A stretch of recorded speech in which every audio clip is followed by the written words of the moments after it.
Wyt ti'n moyn dyfalu mewn canran, faint o menywod yn y DU rhwng 18 a 24 sydd wedi cael profiad o aflonyddu rhywiol?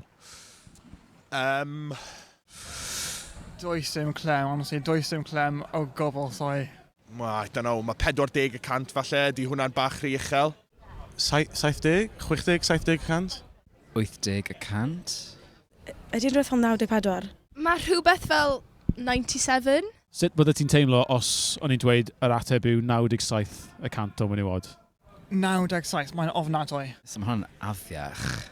Mae'n shocking a mae'n anghywir yn dweud a mae'n eitha telling o'r oes sydd ohoni bron yn anffodus. Mae rhaid yn teimlo fel maen nhw'n gallu cymryd fantais sy'n ofnadwy, and just, gwathus.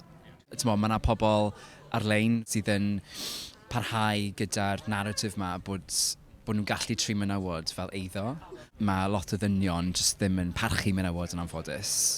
Mae'r ffordd mae cyfryngau cymdeithasol wedi cymeryd dros bywyd y pobl yn rhywbeth unprecedented. Pan mae dynion yn dechrau gweld ei gilydd a gweld ei hunain fel men's men, math o beth, maen nhw'n mynd i fynd ati a gwneud pethau men's men hefyd, which is beth maen nhw'n cael ei actively encourage i wneud ar-lein.